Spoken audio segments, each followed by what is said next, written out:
Hello students of class 8, welcome to Hindi व्याकरण class. Students, last video में हमने हिंदी व्याकरण के चैप्टर सेकंड को रीड किया था। चैप्टर सेकंड था वर्ण विचार। इस चैप्टर में हमने वर्णमाला, वर्ण के भेद को पढ़ा था, जिसमें ह्रस्व स्वर, दीर्घ स्वर और प्लुत स्वर के बारे में आपको जानकारी हो गई होगी। उसके बाद स्वर की मात्राओं के बारे में हमने रीड किया था, अच्छे से स्टडी किया था ना, तो आपको अच्छे से अब सारी मात्राओं की जानकारी हो गई होगी। अयोगवाह क्या होते हैं, अनुस्वार, इनको भी आप पढ़ चुके हैं, अनुनासिक पढ़ चुके हैं, विसर्ग, अ की ध्वनि और व्यंजन, इन सभी को आप स्टडी कर चुके थे। और इसके साथ में आपने क वर्ग, च वर्ग, ट वर्ग, ता वर्ग, पा वर्ग, अंतस्थ और ऊष्म व्यंजन, इन सभी व्यंजनों का वर्गीकरण पढ़ा था। व्यंजन संख्या में कितने हैं ये भी आप रीड कर चुके हैं। हलंत क्या होता है, आधे अक्षर को कैसे लिखा जाता है, इसको भी आप रीड कर चुके हैं। तो स्टूडेंट्स, आज के वीडियो में हम स्टार्ट करेंगे व्यंजन के भेद। ये आपका सेकंड वीडियो है, इसमें हम व्यंजन के भेद से स्टार्ट करेंगे और इस चैप्टर को आज कंप्लीट करेंगे। ठीक है। व्यंजन 3 प्रकार के होते हैं। कितने प्रकार के होते हैं? 3 प्रकार के। पहला होता है स्पर्श व्यंजन।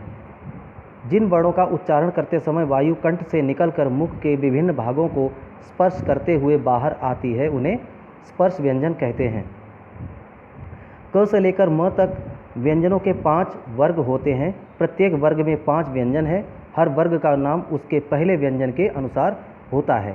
स्पर्श व्यंजनों की संख्या 25 है। कितने हैं स्पर्श व्यंजन? 25। जैसे क वर्ग में 5 हैं, ऐसे ही प्रत्येक वर्ग में 5-5 व्यंजन हैं और 5 वर्ग हैं।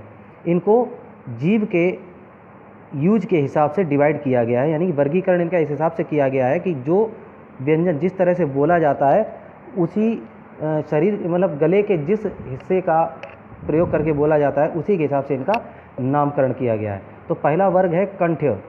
जो क वर्ग है, ये कंठ्य व्यंजन है, ये गले से बोले जाते हैं, जैसे कि क, ख, ग, घ और न। इन व्यंजनों को बोलते समय जीभ का पिछला हिस्सा गले में लगता है। आप बोल कर देखिए, ठीक है, बोल कर देखेंगे तो आपको पता चलेगा। ऐसे ही आता है च वर्ग। इनको कहा जाता है तालव्य व्यंजन। तो च, छ, ज, झ और न्य, इन सभी अक्षरों को उच्चारण करते समय आपकी जीभ तालू में लगती है। अगर आपने बोला होगा, आप बोल कर देखिए तो आपको लगेगा आपकी जीभ कहाँ पर लग रही है। फिर तीसरा आता है ट वर्ग। ट वर्ग होता है, ये मूर्धा में लगता है। हमारे दांतों के जस्ट ऊपर की जो छत होती है, हमारे मुंह के ऊपर की जो मजबूत खाल होती है, उसको मूर्धा कहते हैं।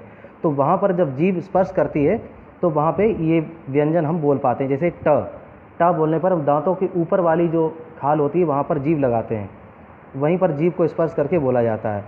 इसी तरह ट, ठ, ड, ढ, ण, ये सभी मूर्धन्य व्यंजन हैं। फिर आता है त वर्ग। त वर्ग, इसको दंत्य व्यंजन कहते हैं, क्योंकि इन व्यंजनों को बोलते समय जीभ दांतों में लगती है। जैसे त, थ, द, ध, न।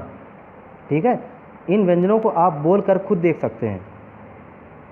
यही होता है पा वर्ग में। पा वर्ग के जितने भी व्यंजन हैं, ये होंठों से बोले जाते हैं, इसलिए इनको ओष्ठ व्यंजन कहते हैं।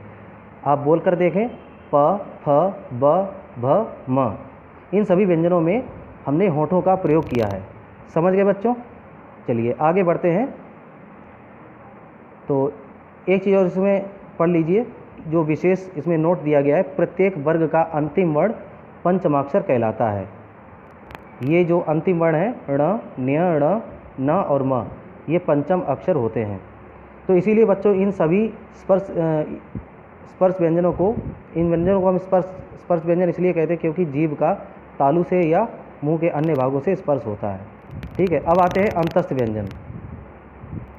जिन व्यंजनों का उच्चारण करते समय वायु मुख के किसी भाग का स्पर्श नहीं करती है, ना ही वायु रगड़ खाकर बाहर निकलती है, उन्हें अंतस्थ व्यंजन कहते हैं। जैसे य, र, ल, व, ये अंतस्थ व्यंजन है, क्योंकि इनमें वायु आराम से निकलती है। इनमें या तथा वा को अर्ध स्वर कहा जाता है, या अर्ध व्यंजन भी माना जाता है, क्योंकि या बोलते समय थोड़ा सा जीभ का प्रयोग होता है और वा बोलने पर मुंह को थोड़ा सा मूवमेंट देना पड़ता है। अन्यथा ना तो ये स्वर, आधे स्वर भी लगते हैं और व्यंजन भी लगते हैं। तो इसलिए इनको अर्ध स्वर और अर्ध व्यंजन कहा गया है। ठीक है, या और वा को, और बाकी य, र, ल, व को अंतस्थ व्यंजन कहा गया, क्योंकि ये सीधे अंदर से गले से निकल के और थोड़ा सा जो टोन चेंज हो जाती है इनकी, बाकी सब बिल्कुल स्वर की तरह ही बोले जाते हैं, इसलिए इनको अंतस्थ कहते हैं। इसके बाद आते हैं ऊष्म व्यंजन। जिन वर्णों का उच्चारण करते समय वायु तेज गति से मुंह से रगड़ खाकर ऊष्मा पैदा करके निकलती है, उन्हें ऊष्म व्यंजन कहते हैं। जैसे कि श, श, स, ह, ये 4 ऊष्म व्यंजन हैं। इन व्यंजनों को बोलते समय मुंह से गर्म हवा निकलती है। अगर आप बोलिए और हाथ अपने मुंह के सामने हाथ लगाकर देखिए तो मुंह से गर्म हवा निकलेगी। श, श, स, ह, इन व्यंजनों को बोलते समय आपके मुख से गर्म हवा निकलती है, इसीलिए इनको ऊष्म व्यंजन कहते हैं। ये ऊष्मा पैदा करने वाले व्यंजन हैं। इसके बाद आता है संयुक्त व्यंजन। हिंदी की वर्णमाला के अंत में 4 व्यंजन श, त्र, ज्ञ, श्र, ये 4 जो हैं संयुक्त व्यंजन हैं। इनको हिंदी की वर्णमाला में ये 4 व्यंजन लिखे जाते हैं। इन्हें संयुक्त अक्षर भी कहते हैं। 2 व्यंजनों के मेल से ये संयुक्त व्यंजन बनते हैं। इन्हें मिलाकर बोला तथा लिखा जाता है। जैसे कि जो क्षत्रिय वाला क्ष है, ये क और श से मिलकर बना है, जिससे हम क्षमा, कक्षा, रक्षा लिखा करते हैं। ऐसे ही त्र शब्द ता और रा से मिलकर बना है, जिससे त्रिभुज, त्रिशूल, त्रिदेव लिखते हैं। ऐसे ही ज्ञानी, प्रज्ञा, यज्ञ, ये ज और न्य से मिलकर बने हैं। और जो श्री, जिससे हम श्री शब्द लिखते हैं, श्र, ये श्रम, श्रमिक, परिश्रम जो लिखते हैं, ये श और रा से बना है। ठीक है बच्चों, तो ये जो आपके ऊष्म संयुक्त व्यंजन हो गए, तो आप समझ गए व्यंजनों के भेद। आगे नेक्स्ट पेज पर आते हैं। इसके बाद आते हैं द्वित्व व्यंजन। जब 2 समान व्यंजन आपस में मिलते हैं उन्हें द्वित्व व्यंजन कहते हैं।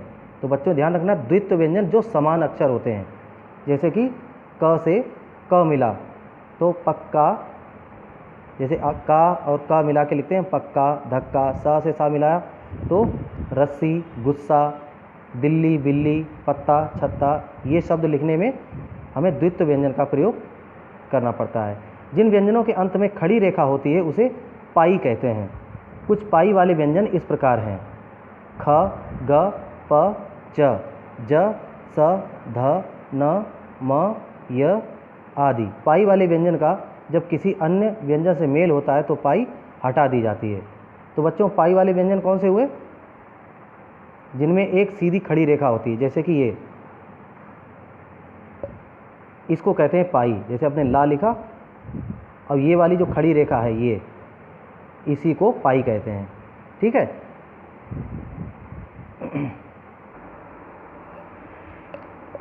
सेकेंड पॉइंट देखते हैं।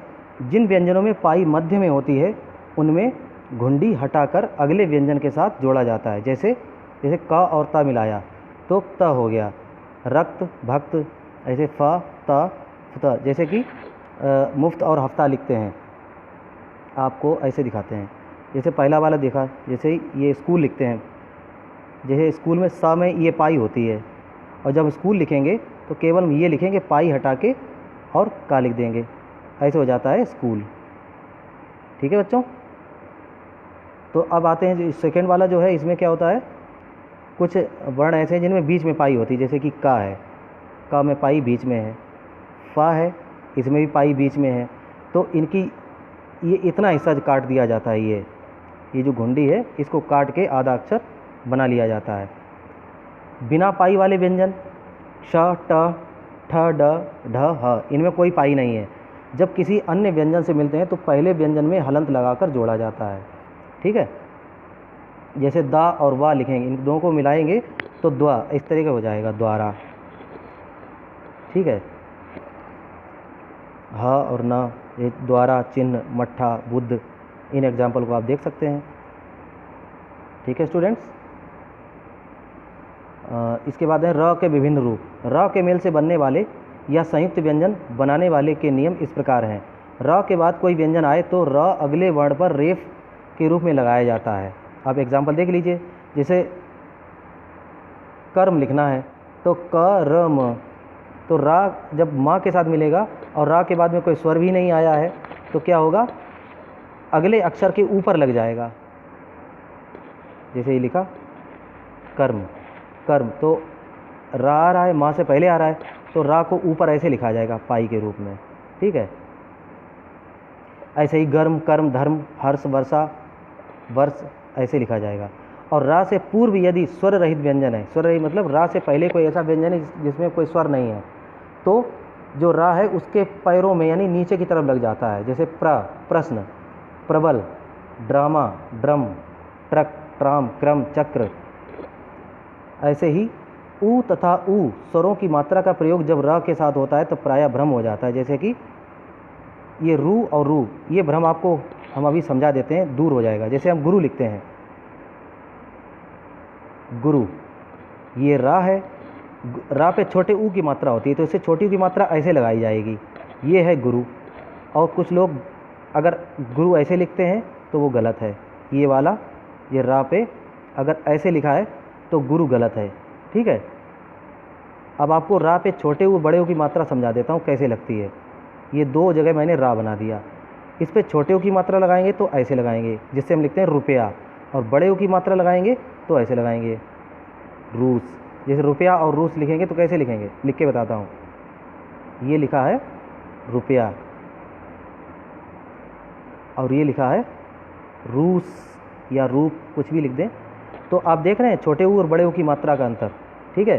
तो रा पे छोटे ऊ की मात्रा कैसे लगानी है, बड़े ऊ की मात्रा कैसे लगानी है, इनको अच्छे से आप समझ लीजिए। समझ में आ गया? आगे पढ़ते हैं। वर्णों का उच्चारण स्थान। उच्चारण की वर्ण संबंधी गलतियों को दूर करने के लिए वर्णों का उच्चारण स्थान जानना आवश्यक होता है। उच्चारण अवस्था में जीभ मुख के जिस अंग का स्पर्श करती है वही उस वर्ण का उच्चारण स्थान होता है। उच्चारण स्थान के आधार पर वर्णों के 10 भेद होते हैं, जैसे अभी आप पढ़ चुके हैं ऊपर पिछले पेज पर। जैसे कंठ, गले से बोलने वाले अक्षर कौन से हैं? अ, आ, अहा, का, खा, गा, घ, ण। ये का वर्ग और स्वर, जो 3 स्वर हैं, ये कंठ से होते हैं। नंबर 2 है तालव्य। तालव्य से कौन से बोले जाते हैं? ई, ई, च, छ, ज, झ, न्य, चा वर्ग और य, श। ये कंठ है, ये तालव्य हैं। मूर्धन्य टा, ठा, डा, ढा, ण और ड़, ढ़, र, श, रे। दंत्य व्यंजन ता, था, दा, धा, न, ता वर्ग, ला और सा। ये हो गए दंत्य व्यंजन, ठीक है। तो इसमें स्वर और व्यंजन मिला के इन्होंने समझा दिया है। तो इस सारणी को आप देख लीजिए, ठीक है। ये टेबल आप पढ़ लीजिए, इसको देख लीजिए,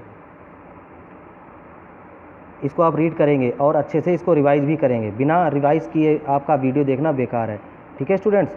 ऐसा नहीं कि आपने वीडियो देख लिया आपका चैप्टर कंप्लीट हो गया, आपको रिवीजन जरूर करना पड़ेगा। इसके बाद है आपका टॉपिक है श्वास वायु के आधार पर व्यंजन भेद। उच्चारण के समय श्वास वायु की मात्रा के आधार पर व्यंजनों के 2 भेद माने गए।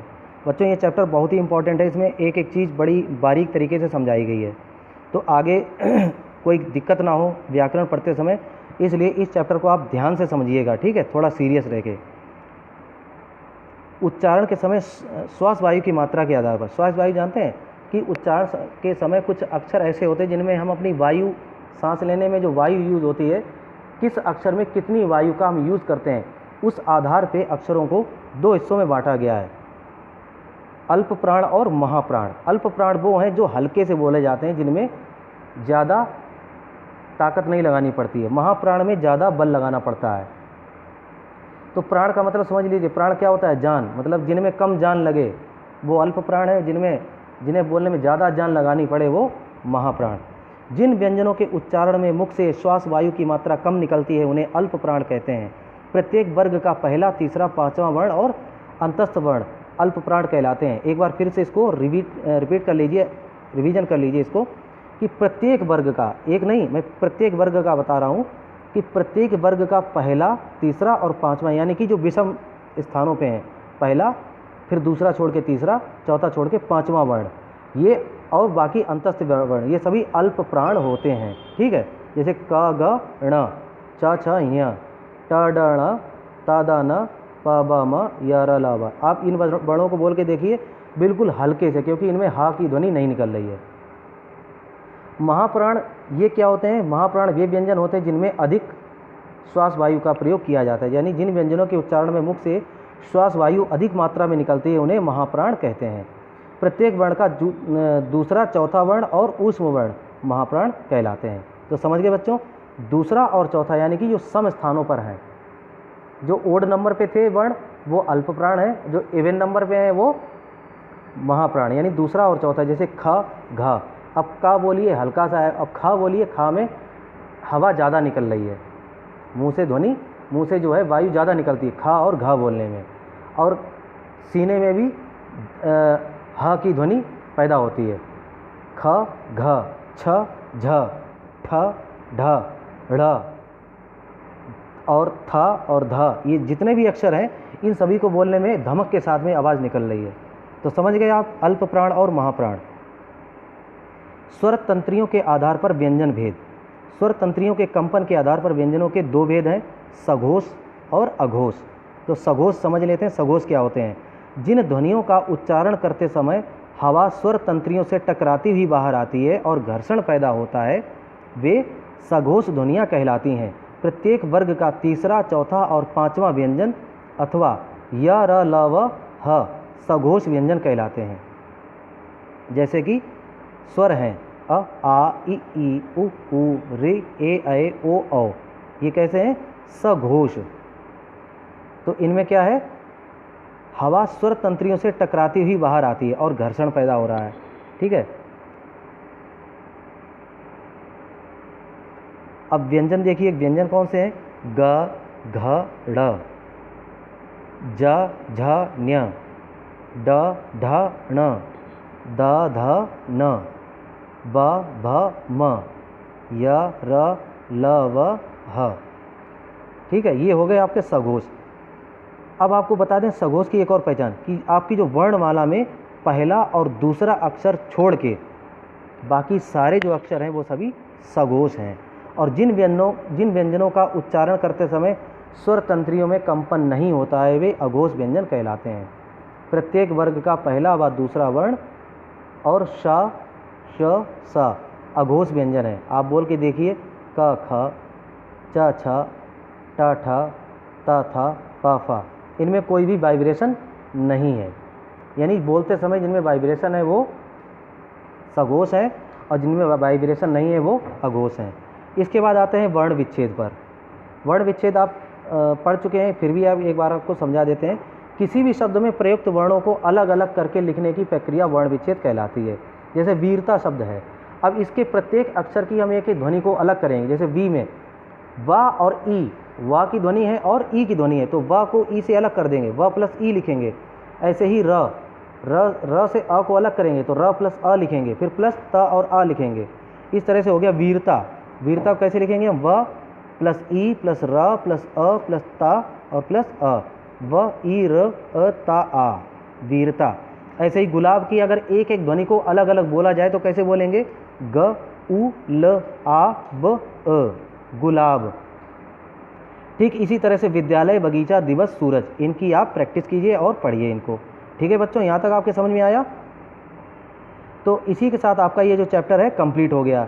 और स्टूडेंट्स एक बात मैं और आपको बता दूं, ये चैप्टर आपका इतना इम्पॉर्टेंट है, आपको ये चैप्टर दोबारा रीड करने के लिए आप इस वीडियो को 2-3 बार देख लेना। ठीक है, इस वीडियो को आप कितनी बार देखेंगे? कम से कम 2-3 बार देखिए, क्योंकि इसी चैप्टर का बेस आपकी होल लाइफ काम में आएगा। आपकी कंपटीशन क्लासेज में भी कभी जब आप नौकरियों की तैयारी करेंगे तो हिंदी की यही सारी चीज़ें आपको दोबारा पढ़नी पड़ेंगी। अगर आपके घर में कोई बड़ा भाई है, आपके पेरेंट्स अगर किसी कंपटीशन की तैयारी कर रहे हैं तो उनसे पूछना कि इन चीज़ों को उन्होंने अब भी पढ़ा होगा, अब भी पढ़ना पड़ता है।